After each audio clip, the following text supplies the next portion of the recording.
Hello, you're listening to Storytelling Saga, the podcast that shares stories. I'm your host, Allie, and this week I'm discussing How the Grinch Stole Christmas, the animated special based on the book by Dr. Seuss. And I loved this special so much as a kid.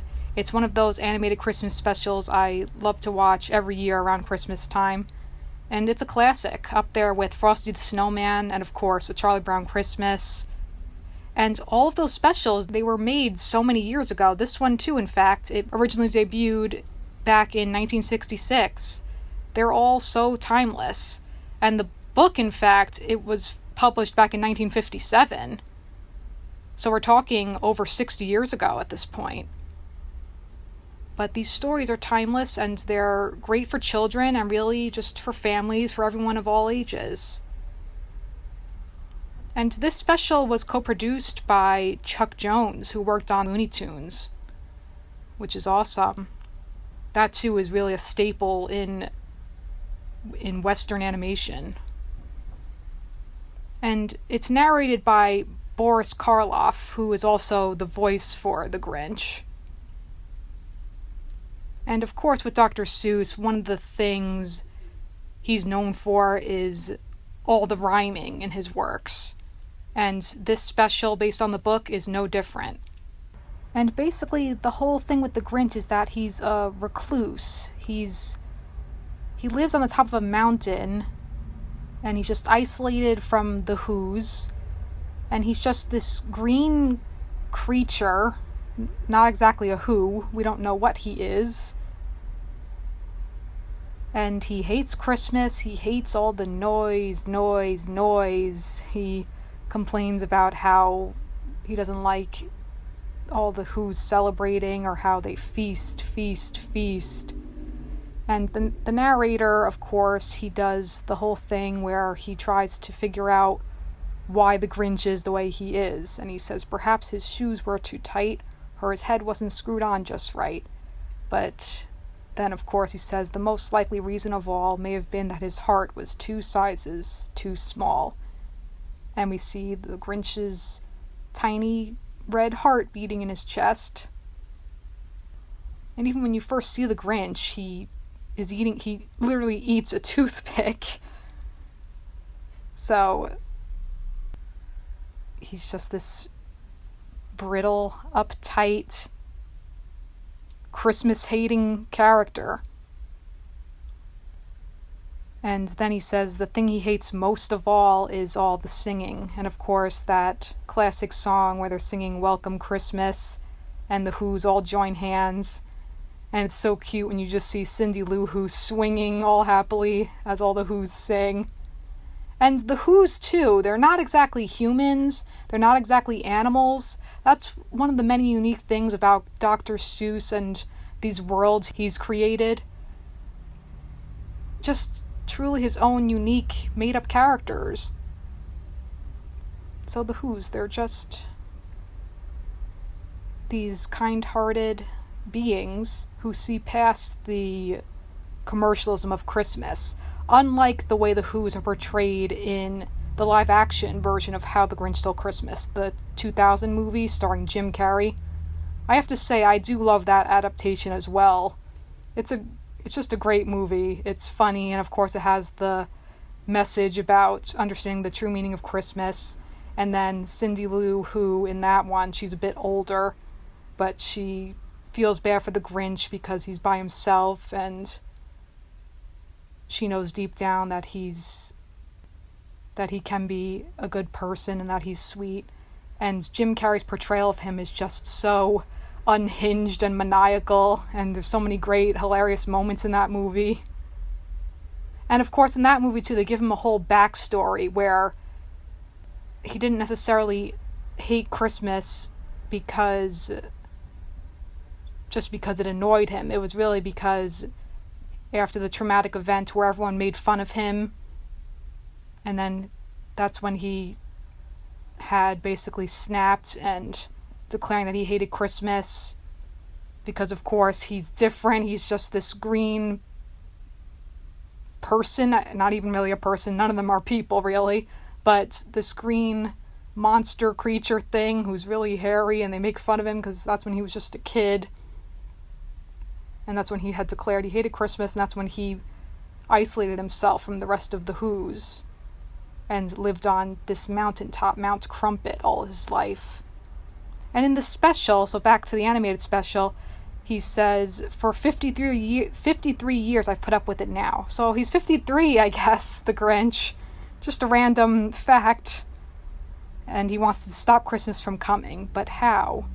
And then he sees his dog Max when he pops up from the snow, looking like he has a beard with the snow and Santa hat.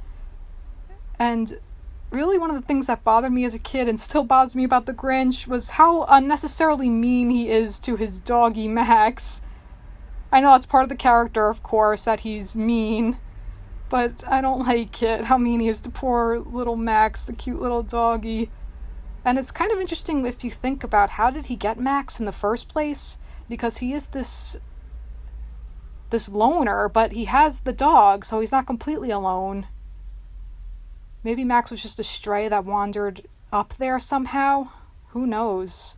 That's never explained, not even in the live-action version. But then, of course, so when he looks at Max and it's the classic line, then he got an idea. An awful idea. The Grinch got a wonderful, awful idea.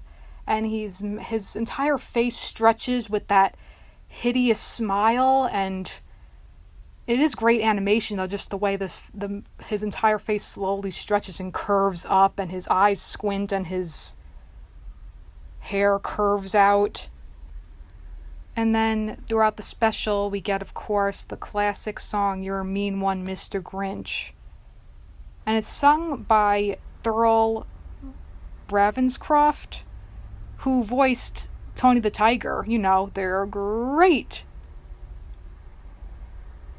And I love that song. I mean, it just describes everything wrong with the Grinch. And then, of course, you know the lyrics.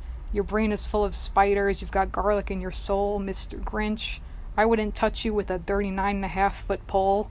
So anything more than that is okay, I guess. But then, so the Grinch makes the Santa costume, of course, and then he makes Max his reindeer. And then there's that part where he ties the horn on Max, and little Max falls forward because it's too heavy for him. So the Grinch saws off some pieces. And then he hooks Max to the front to be like his reindeer, and it's just so mean when he's whipping him, and then Max goes buried in the snow. And he wanted to ride on the sleigh. And the Grinch keeps throwing him forward. And then there's one part where Max gets scared and he is clutching onto the Grinch, and then the Grinch wriggles out and throws Max back. It's so mean. And then he gets down to Whoville. Then, of course, there is really, to me, that iconic image of the Grinch at the top of the chimney. I remember, too, that image that's was on the VHS tape that I had. So that's on the cover. The image of the Grinch with the bags and ready to go down the chimney with that evil smile of his. So, of course, the whole point, though, is that he's stealing Christmas. He's stealing all their toys, all the decorations and everything. He says these stockings are the first things to go. He uses the magnet, takes off all the tacks to steal all the stockings. The narrator says he slithered and slunk with a smile most unpleasant, and he took every present. And then more of the You're a Mean One, Mr. Grinch song. More just gross things about the Grinch. Termites in your smile. He has all the tender sweetness of a seasick crocodile. Given the choice between the two of you, I'd take the seasick crocodile. Jeez. And then he takes the ornaments off the tree like he's playing pool, where he hits the ornaments, they pop off one by one off the tree. And then when he steals the kids' candy canes, then he's going to stuff up the tree, and then he sees little Cindy Lou Who, no more than 2.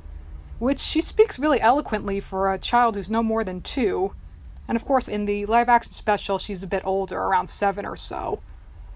And they have more time for the relationship between the Grinch and Cindy Lou Who to develop, and how she basically feels sorry for him, but she knows there's goodness in him. because she's the morally righteous character, more so in the live action adaptation. But in this one, she just is the little innocent child saying, "Sandy Claus, why are you taking our Christmas tree?" And he lies to her.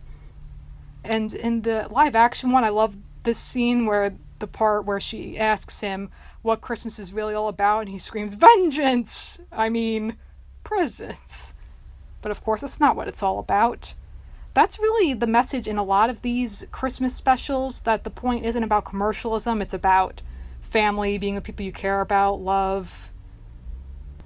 So, it is an important message, of course, but it's kind of overused in all of these Christmas specials, like kind of the irony, the no commercialism in your face.